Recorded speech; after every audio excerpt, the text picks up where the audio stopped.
Ladies and gentlemen, thank you for coming here live here on YouTube. Welcome to another AEW Dynamite review. My name is Chase Oliver, and I'm here to host this review.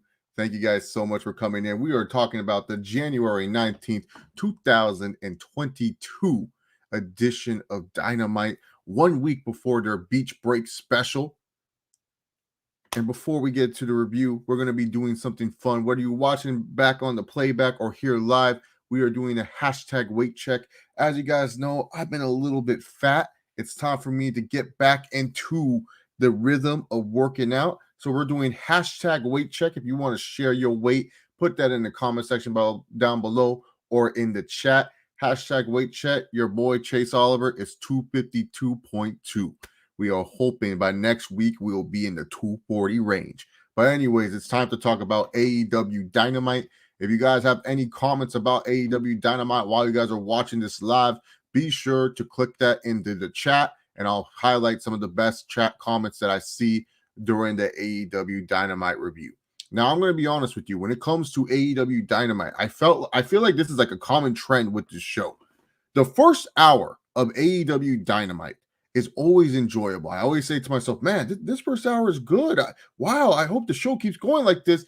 But then something happens within the second hour, and the show, it's like a roller coaster. It's either up or down, and then they throw you in a loop-de-loop, and then you're saying to yourself, what's going on here?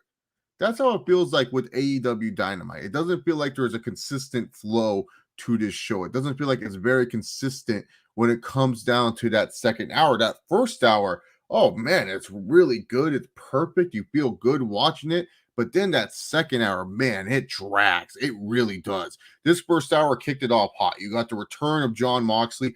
Obviously, you can see by the t-shirt, I'm a fan of Jon Moxley, and I was happy to see Jon Moxley return to the AEW ring and have Jon Moxley back in All Elite Wrestling. He looked good. He looked healthy. He looked awesome. I was so happy to see Jon Moxley on my television screen again. His promo was perfect. His promo was great. He handled the heckler fine.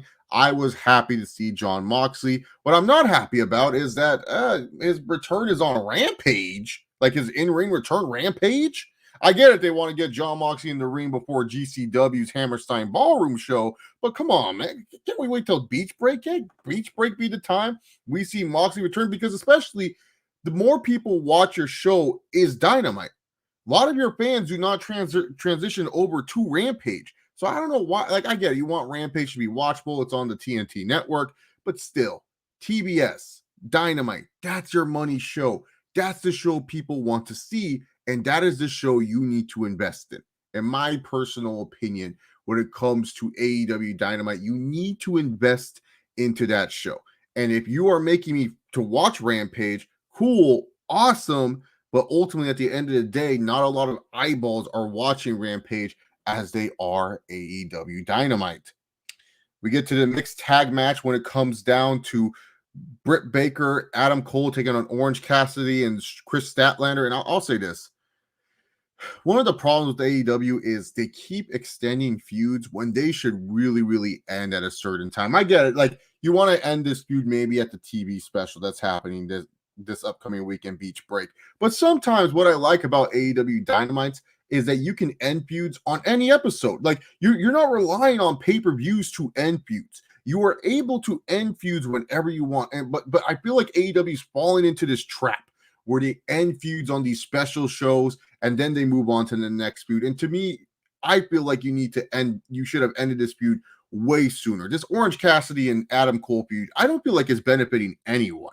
I really don't. I feel like Adam Cole right now is just kind of, like, what you want to get to with Adam Cole. You feel like, hey, Adam Cole may be the perfect foil to Hangman Page, but we don't want to send them at Hangman Page right now. So let's have him feud with Orange Cassidy. And, I always said this, the biggest miscasting in professional wrestling in the last 8 years is Adam Cole as a heel. He is not a heel. He is a babyface. Just because you send Orange Cassidy, who is probably as popular as Adam Cole, at him, fans are not going to boo the guy. He's going to get cheered. So to me, this match, it was fine. It didn't do any harm. But what I didn't like is that this wasn't the feud ender. Now we have to go ahead and lead into next week. And who knows if that lights out match is the ending feud? Like, what's going to happen? Is Johnny Gargano going to debut next week? You know, there's a lot of speculation talking about that. Is Trent Beretta, the way he's been acting lately, is he going to betray the best friends? That's something that we're going to have to like wonder and think about. And I'm like, it's like Adam Cole being Orange Cassidy in a no holds barred lights out match. Is that really something that I want to see? No, not really. This feud should have ended with this tag match, and Adam Cole should be moving on to other things. I do like the storyline that Adam Cole is in with his old high school friends, with his new college friends, and they're trying to debate which one is better. I do like that storyline. I just don't like this Orange Cassidy and Adam Cole storyline. What I also like too is that AEW decided, hey, instead of CM Punk going out there and wrestling 10 minutes with Shawn Spears, let's just have him squash Shawn Spears. That's fine. This happens in real fights all the time, where there's someone that's just not on the same level as a certain fighter, and that other fighter kicks their ass 1, 2, 3. That's fine. It is fine if you go right ahead and you have it where someone gets squashed. I have no problem with that whatsoever. But a lot of people will say, oh, why would you put this on TV? Look, you're trying to get CM Punk over here. You're trying to make people still care about the CM Punk and MJF feud. Speaking of feuds that have gone on way too long, this feud should have ended at Winter is Coming. The fact that we are still on CM Punk and MJF right now, oh my God, stop. And I don't even know if they're doing anything on Beach Break, unless I missed something. I don't know if they're doing anything on Beach Break or Rampage, because they didn't even really tell me what was going on there. So that was the first hour. And then at the start of the second hour, we get Cody Rhodes' promo. And oh boy, Cody Rhodes cut himself an 04 Triple H promo. You know when Triple H used to come on Raw every Monday and he would just go on and on and on about the business at hand? He caught himself an 07 Jeff Jarrett promo. Cody Rhodes just said, screw it. This is my ring. This is my microphone. This is my show, and I'm going to run it. And he did great. This was a good Cody Rhodes promo. I really like this promo. He beat around the bush about the free agency thing, the whole report that came out earlier about him being a free agent. He beat around the bush about it a little bit. But what I liked is that wasn't the main focus. It wasn't the main focus that he was a free agent. He just went on and he just said, hey, you know what? Screw it. I'm just going to air my grievances. I'm just going to put my own pipe bomb out there. It's not really a pipe bomb. It's more like a whoopee cushion. But, it did its job. Cody Rhodes went out there, cut his promo, did his thing, and really, to be honest, I was happy for the guy. Good for Cody Rhodes. Good for Cody Rhodes going on and doing that type of promo. Degenerate Sharingan says a Reigns of Terror type of promo. Oh, yeah, it was a Reign of Terror type of promo. He was all like, he just wanted something. He was like, the business is always going to run through me. This is going to be something that you have to do. Like vintage 04 Triple H, where he's like, with this and that. Like it was one of those promos. Like Cody Rhodes is killer. I really liked that promo. But then afterwards, I don't know what it was. This show, after Cody spoke, I was trying my best to stay focused. I just couldn't. The Murder Hawk versus Kaz. Kazarian came out to a Tito Ortiz reaction. Oh my God, no one cared that this dude came out. He literally came out. He was trying to he was doing the Randy Orton, come on guys, get pumped. He was doing the get pumped stuff to get the fans to care. The fans didn't care. Kazarian came out. He didn't care. And then out comes Lance Archer. And, I get it. He's their Abyss. You know how TNA had Abyss and you just needed someone big and strong to put over the world champion, so you sent Abyss at them? That's what Lance Archer is. He's their Abyss, and that's fine. Every wrestler needs a cool role like that. I am cool with that. I am fine with Lance Archer being their monster that puts over the baby faces. That's good. But golly, if Shawn Spears gets squashed in 5 seconds, couldn't Frankie Kazarian? Was this necessarily needed on the show? Golly. I really felt that they took forever with this match, and it was just dragging. Like, I just couldn't. I just didn't care by that point. And then Lance Archer wins, and now Dan Lambert's with him. And do we really need Dan Lambert with him? Like, oh my God, that's just too much there. But like I said, Lance Archer is there to put people over, and he does that job really good. He is their version of Abyss. He is serious enough where he can beat a bunch of guys below him, but he's never going to beat the guys above him. But he will be a threat to a lot of guys in the mid card, and he can surprise you with a big win here or there. That's Lance Archer, and that's fine. The rest of the show, I was just like, what was the point? Serena Deeb versus Sky Blue. Why couldn't this have been Jade Cargill versus Anna Jay? This is your second week in a row where your TBS champion is not defending the belt on TBS, or at least featured on TBS. And when I mean featured, I'm not saying old backstage segment. I am saying featured like on television in a match, something that you would want to do with Jade Cargill. But instead, once again, you're building up to your least watched show. Look, Rampage, I get it. You need to put matches on that show for people to watch. And for example, Roppongi 3K versus the Young Bucks in a match that people have seen plenty of times in New Japan, that's fine to put on Rampage. That's fine because that match doesn't really affect the bigger story. That match doesn't have any consequences or is not a big match to hype up. It's just more of like, hey, we're putting on a match for people to watch on Rampage. Jade Cargill defending her TBS championship should only happen on TBS. That should be the only time that we should be seeing Jade Cargill is on Dynamite. But the fact of the matter is, instead, we're building up Serena Deeb for reasons which make no sense to me. But like, she's wonderful, Serena Deeb, inside the ring. But think about this. We're building up Serena Deeb, who's a heel, Britt Baker, who's a heel, Jade Cargill, who's a heel. What are you building Serena Deeb for? Are we building for another Sheeta match? Is this what we're building up for? This is what Jade Cargill is not getting on TV for?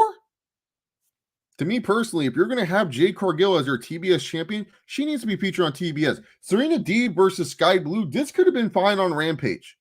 This felt like it should have been on Rampage. That's how I felt with this match.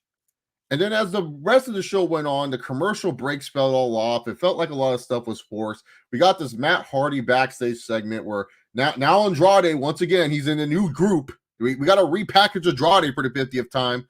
Something happened with Malachi Black and Pac. I talked about it in my most recent Rampage review or Dynamite review. Malachi Black, he just doesn't click with me. And if someone can explain to me why he clicks with them, awesome. But for me, he just doesn't really connect. And that's not a bad thing. I'm not trying to say Malachi Black is bad or anything. Just for me, he doesn't connect. And Pac, I haven't been mostly impressed with his AEW run. But then we get to the main event.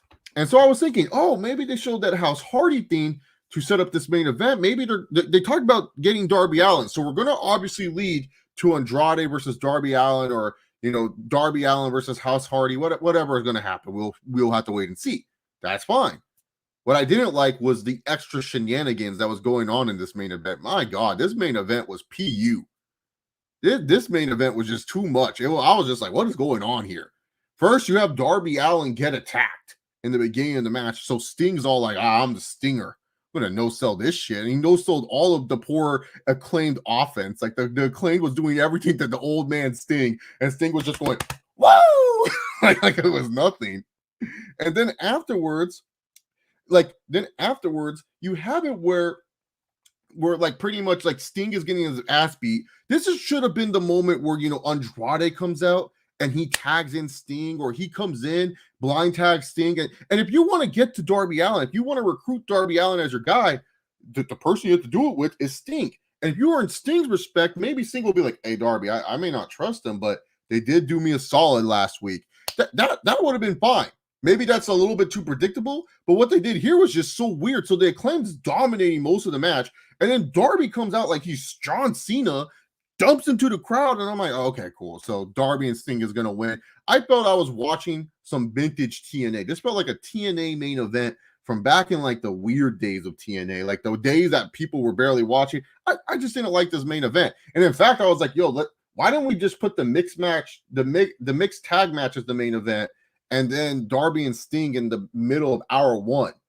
Like, I felt like these matches could have been reversed. Is it because we were in DC and Sting hasn't been in DC for a long time that we put Sting in the main? I don't know. To me, I felt the main event could have been switched around. And obviously the show, to be honest, it just fell flat near the end. I just felt the show feels flat. It wasn't a bad episode of AEW Dynamite. I'm going to let you guys know. I didn't think this episode was bad at all. But I felt that this show just kept tailing off as the second hour went on. It was a meh episode, but it was something where I'm like, at least the first hour got me excited for Beach Break next week. And at least Beach Break, minus the random Layla Hirsch versus, I don't know, Red Velvet match. Why is that on the show? Minus that, everything from Beach Break looks pretty darn good. We got the Inner Circle versus the Job Boys and Danny Garcia in 2.0. We got Cody versus Sammy in the ladder match. And then we also got, the lights out match with Orange Cassidy and Adam Cole. Even though I'm not a fan of the feud, at least they built it up. But overall, the show itself, it was just meh. It was just meh for this AEW Dynamite episode. But I want to know your guys' thoughts on AEW Dynamite. Please comment them down below. This will be the end of the Dynamite portion of this video. If you guys want to go back and watch it, awesome. If not, it's okay. But this will be the end of it. And if you guys are done here, I will be doing a Q&A for the next 20 to 30 minutes on this channel. And if you guys do have questions for me as well that don't get answered on this video, just know I got a Q&A coming out tomorrow night. So thank you guys for watching the AEW Dynamite portion. Let's get to some questions, and they don't have to be AEW related, but it does help the YouTube algorithm if they are. Kakashi83K says, yeah, what is Black missing? I can't figure out why he doesn't connect with me. Honestly, man, he's a very talented in-ring performer. I don't think Malachi Black is terrible in the ring.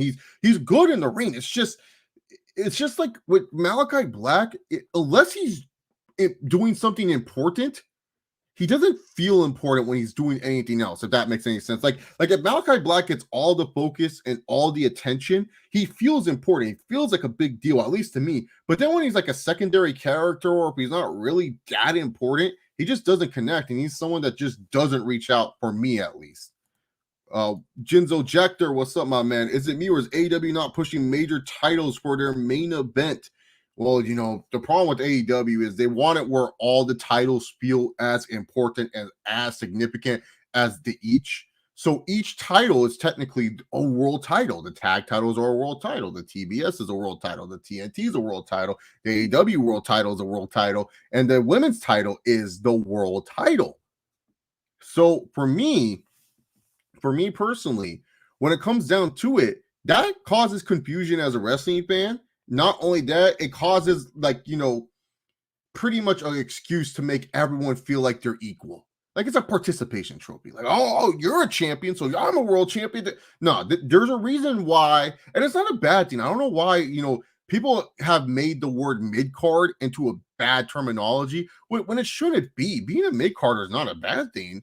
Just because you're a mid-carder is not a bad thing. Hey, that means you have a solid role. You do your job. You're like a gatekeeper in the UFC. Maybe gatekeeper has been used as a bad term as well, and that hurts people's feelings. But, at the end of the day, if someone's a mid-carder, I wouldn't take offense if I was a mid-carder. Oh, I'm a mid-carder. Cool. I'm on TV every week, and I get a chance to win, the secondary title, and I help elevate people.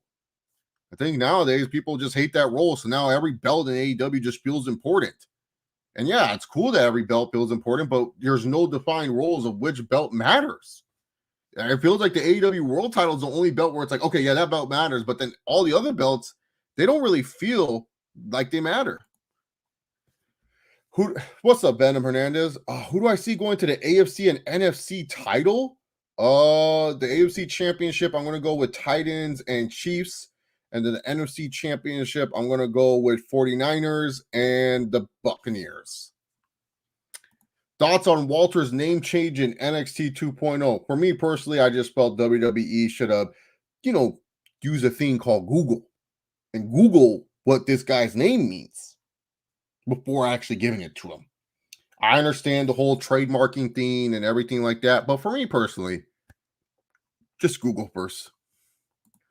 So this is what's going on in AEW. Yep. This is what's going on in AEW. Like for me personally, I like reviewing AEW a lot more than WWE. If you guys do see the weekly reviews on this channel, it's mostly AEW reviews. And here's the reason why I mostly am doing AEW reviews. The main reason is because I just have a little bit more fun talking about AEW. It's a little bit easier to talk about. It's easier to, kind of like, just give out what you think about AEW more than a lot of other brands. And for me personally, so this is why most of the time, if you guys see me do live reviews weekly, and it's not because, I hate WWE, it's just reviewing WWE.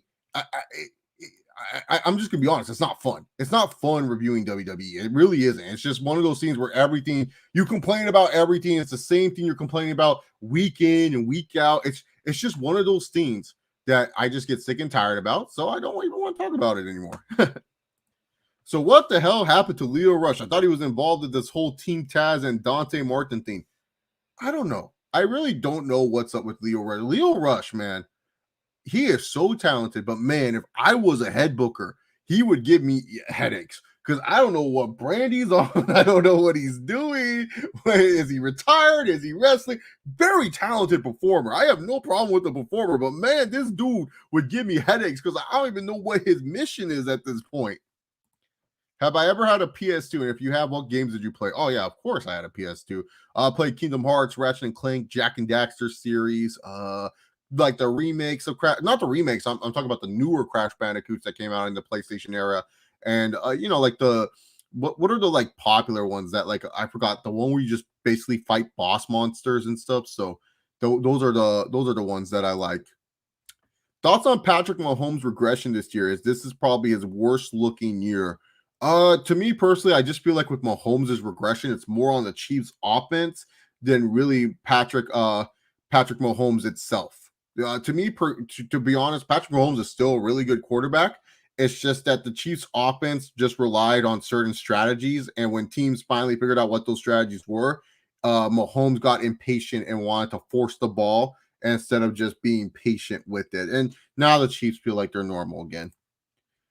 Prediction for the big blockbuster summer fight. Let's go ahead with the McGregor fight. Let's do McGregor versus Diaz 3.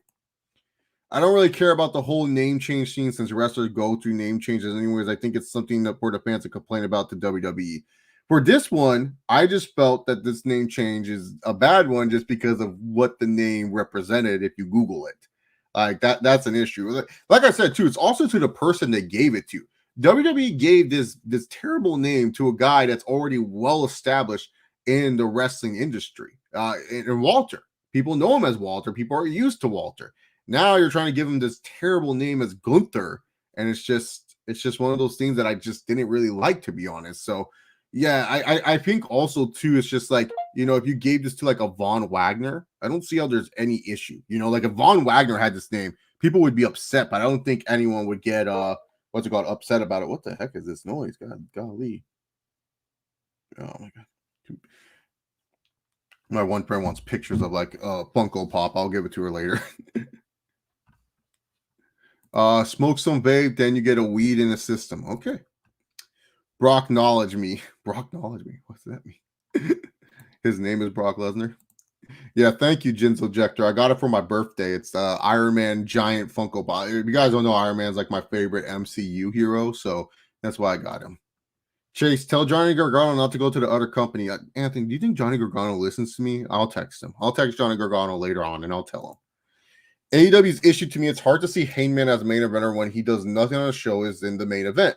And I agree with that CPZ. I feel like with Hangman Page, there's a moment where it's like, yeah, this guy is a star for AEW, but is he a superstar? There's a difference between star and superstar. There is. It's like in UFC. Conor McGregor is a superstar. Dustin Poirier, he's just a star. Nothing wrong with that. It's just sometimes stars are just not as big as superstars. And Hangman Page is not a superstar, in my personal opinion. He's a star. He's heavily over with the AEW crowd. But when you're not featuring him a lot on TV and you're not featuring him in the prime positions, and keep in mind, I get it that AEW is doing their own show and they're trying to, get their audience going. But you got to understand, a lot of wrestling fans, and this is why with my AEW reviews, you will never see me compare them to WWE. You will never see me compare them to WWE because I review AEW as AEW. I am not reviewing them to WWE. Just like if I review WWE shows, I will never compare them to AEW. But you got to understand, some wrestling fans are conditioned a certain way. Not a lot of fans will change. Not a lot of fans will, say, oh yeah, I'll definitely give up this and that, or like accept the change. Like the thing is, you got to understand, some fan base is still conditioned to WWE style and WWE presentation. So I don't know, maybe you gotta put Hangman Page in those primetime situations, opening segment, main event segment, main event match. Treat him like he is your John Cena. Have it where he does in a couple matches. Just this, like, he does this one big match and he wrestles a good match and then he's not on TV as much. Like, it's crazy to me. I think Kenny Omega was more on TV than Hangman Page. John Moxley wrestled more on TV than Hangman Page as a babyface world champion. That to me is like kind of alarming if you think about it. Do you feel Mandy Rose is the Charlotte player in NXT 2.0? She's like a Trish Stratus. Yeah, she is. She always wins. LOL. Conor McGregor versus Charles Oliveira current 2016. Oh, Conor wins. Why does Goku stand out nowadays more than Superman? Because Goku's a legendary figure. I thought Conor McGregor retired. Oh, he ain't retired. Are you kidding me? Do you think the Hardy Andrade alliance is to hold him over until Jeff arrives? That would suck for Andrade. I hope not. I hope they actually have a plan for Andrade. I hope it's not just like, all right, we're just waiting for Jeff Hardy to come. Heyman is just original AEW guy. That's why he's on top, which is fine. I have no problem with that. I have no problem with Heyman Page being world champion. I'm just saying that maybe he's not that superstar just yet. Maybe he's just a star. So yeah. Do you think it's ordinary? It's out of the ordinary if Nate beats Dustin? Nah. The thing with Dustin Poirier is this. I feel like Dustin Poirier is a very skilled fighter. Very, very skilled. Can be a champion for sure. But I just feel like, Nate Diaz, he has that style that, Dustin Poirier doesn't really like.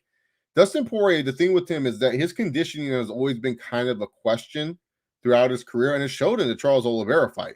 And Nate Diaz has that similar style to Charles Oliveira, where he could gas out Dustin and beat him.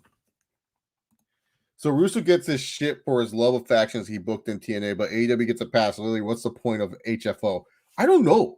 I forgot they were a faction until I started reviewing and watching Dynamite weeklies. Like I'll let you guys know, before I came back to like actually filming YouTube and stuff like that, I did some fake Dynamite reviews. And what I mean is this: I always like to do this every once in a while. I record myself doing a video, and then I watch it over, and then I say to myself, "Oh, was this good?" And sometimes I'll even do this for live stream. Sometimes I'll go ahead and record myself doing a live stream. I'm not answering questions, of course, but I try to work on myself. And I know it sounds weird to do, but that's what I like to do. And even I was like, what's the point of House of Party every time I talked about them? I just don't know.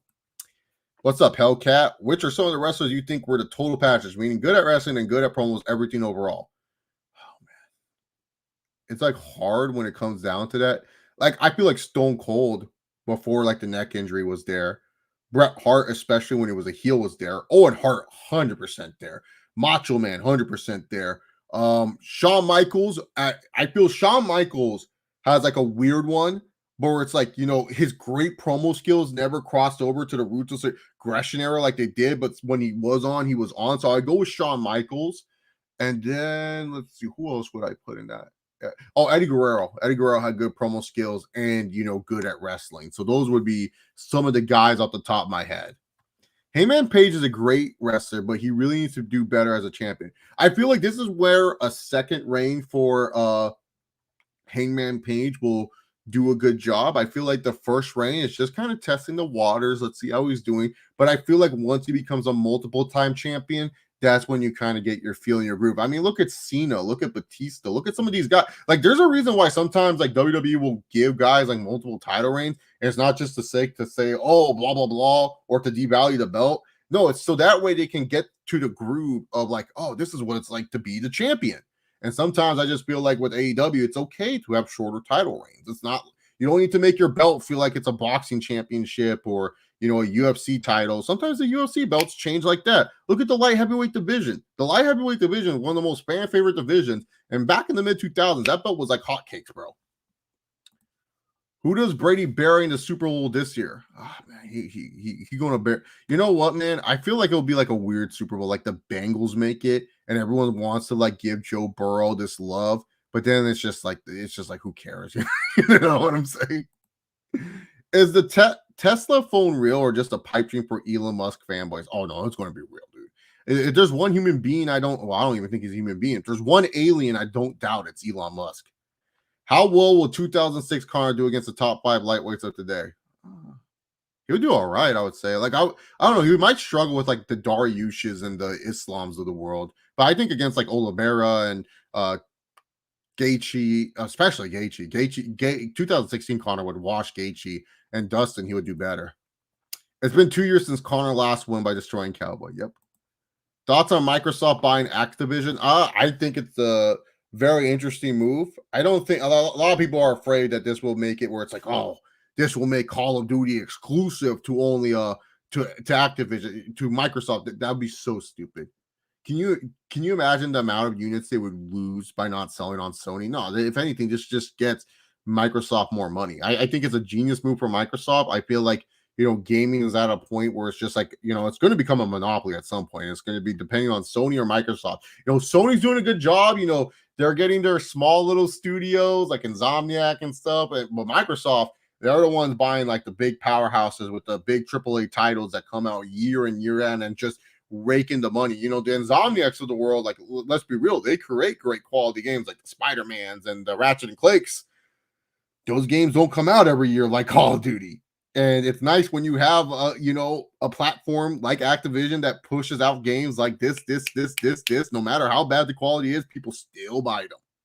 So I feel like Activision purchase was a great one for Microsoft. It's just going to lead to more money, and good on Activision. Who would have thought they would sell that company for like what, $7 billion? A lot of people look at this in the negative aspect. I look at it as like, hey, let's see where it leads to gaming in the future. And if it means that, to me, I feel like Microsoft has one of the best packages when it comes to gaming. Like for example, like, you get yourself Game Pass Ultimate. You also get EA Play. You get a lot of great titles that you can play with. It's good.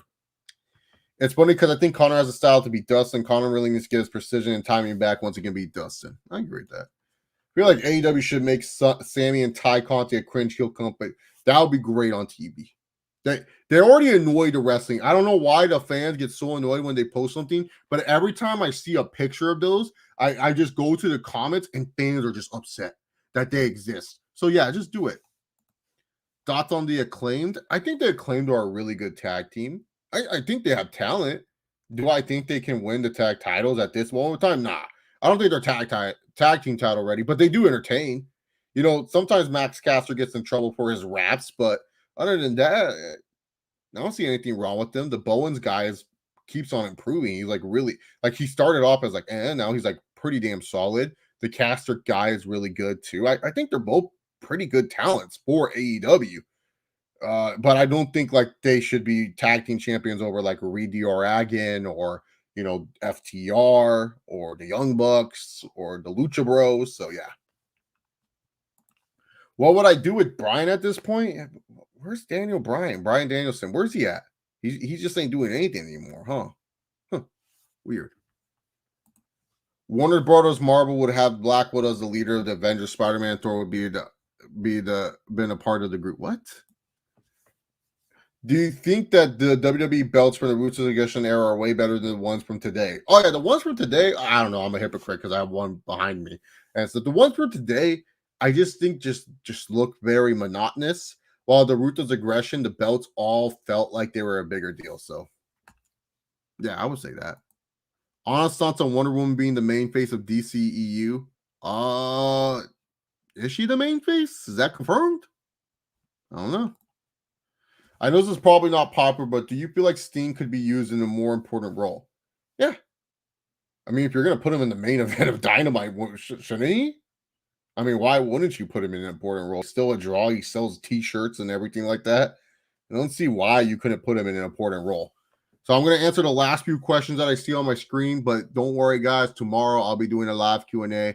Around 8 p.m., you guys will see me posted on my Twitter. If you guys are not following me on Twitter, at ChaseOliver68, that's where I let you guys know when I go live. I personally feel like Conor doesn't have the skill set to really get it done these days because he is in love with his hands. Yeah, boxing really ruined Conor. Like he really did. It really did. What you got against my boy Sean O'Malley? I saw your tomato can coming. No, I'm just saying he fights tomato cans. It's like MVP. I'm a big MVP fan, but MVP mostly fights tomato cans. So yeah. I think people get annoyed with them because a fan was right about them messing around, but it's their business. Yeah, exactly. Who cares? I don't care. I don't get upset. Like, oh, no. Like, dude, I've known people who've cheated in real life, bro. Like, you know what I'm saying? I'm not gonna sit here and be like, ooh, like, I've known people. Like, there's been times where it's like I've known like the homie got cheated on, but it's not my place to tell them. It's like it's like it makes the relationship awkward. And especially if I'm accusing his girl of cheating on him, he ain't want to hear that shit. Especially from me. To me personally, I don't care about their relationship. It doesn't affect me whatsoever. They're young people who love each other, and I feel like some of the fans that get upset with what they post is like, yo, have you never had a girl before? Like, I'm someone where it's like I don't post like the whole. I don't like posting the whole like, oh, I love you, babe. Oh, you make me like that. That's not me. That sometimes hurts me in relationships because everyone's like, dude, trust me, I'll get like a needy girl. They'll be texting me, babe, how come you didn't post that picture of us at dinner? Babe, do you have that picture? Babe, what about that gym shot we took? Like they will ask me this freaking stuff, and I'm like, bro, I'm not gonna post that on Instagram. I'll put it in a story, but that's it. I need to find like that mild mannered girl that just doesn't give a fuck. That's not Instagram. I get too caught up with these Instagram chicks. As a Yu Yu Hakusho underappreciating its influence since it influenced Naruto and Jujutsu Kaisen. I feel like it's just like with Yu Yu Hakusho, it was just one of those shows where it just wasn't in a strong time slot here in the States, nor like the manga really hit as hard as it should have here in the States. Like that's it. But yeah, I would say it's underappreciated. Do you believe the fact that WWE and Impact are working together? No, not really. It's kind of crazy if you think about it. Who would have thought, man? I've been doing like YouTube videos for like a while now. I think I even debated that there was no way that these people would work with each other, and it's crazy. They are. Is Dana gonna hit the Montreal screw job on Francis as he can't let him into the UFC and walk into Bellator with his? Could you imagine? It's like Francis Ngannou's spine, and then like Cyril Gane punches him, and then Francis checks on his eye, and then Dana has the ref wave it off. He goes, do it, and the ref waves off the fight. And Francis, oh, we gotta watch for this shit, man. But no, Dana White, I think cleared up on BT Sport on his BT Sport interview. I watch every Dana White interview. I find him fascinating. But on his BT Sport interview, Dana White did say that Francis Ngannou will be still under contract with the UFC. He has to fight it out until he loses the belt. So he ain't going anywhere. But that would be freaking hilarious if that was the case. Like you just see an eye poke in the ref wave. Because technically if the ref waves it off, if Francis can't continue, Cyril Gane wins.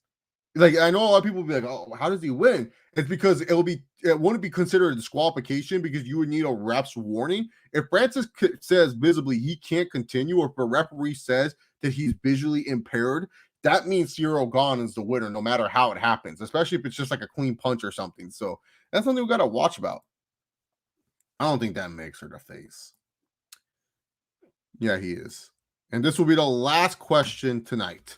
What is the difference between Marvel versus DC? DC thought they were all from the same platform, like thought they were all on the same platform, like Batman and Spider-Man. No, so DC is DC Comics, Marvel is Marvel Comics. They're two separate comic entities. DC has heroes like Superman, Batman, Aquaman, Wonder Woman. Those are like the main ones you probably heard of from the DC universe. And then Marvel has like Spider-Man, Captain America, Iron Man. And the way I can explain it the best is that Marvel's a little bit more cartoonish, where it's just like, a lot more crazy stuff happens in the Marvel universe. They like to dive more into, like the zany side of comics, while DC is like, based in its own reality. And it's a little bit more realistic with how they treat superheroes. Marvel really only goes into superhero like questions when it comes to the X-Men with the mutants, and it's okay for them to have powers or not to have powers, so on and so forth. While DC, it's like always kind of like that issue. Hey, are superheroes really needed? Are superheroes okay in this society? So that's really the only thing that's different. And they're also just owned by different publishers, and that way they market themselves. I always tell people I have no allegiance. It's just like PlayStation, Xbox, and Nintendo. I like all three. And I'm going to like all three. Just like with DC and Marvel, I like both. Just like with WWE and AEW, I like both. Anyways, thank you guys so much for coming in and watching this live stream. I'll see you guys tomorrow night for the other live stream. We are going to be doing a live Q&A live stream. So have all your Q's and I'll give you the A's. And hopefully I can entertain you along the way. Thank you guys so much. Have yourself a wonderful rest of your Wednesday. And I'll see y'all Thursday. Look at me rhyming, bro. I'm like the acclaimed. I'm like Max Caster. Anyways, have yourself a good one, guys. Take care. Peace.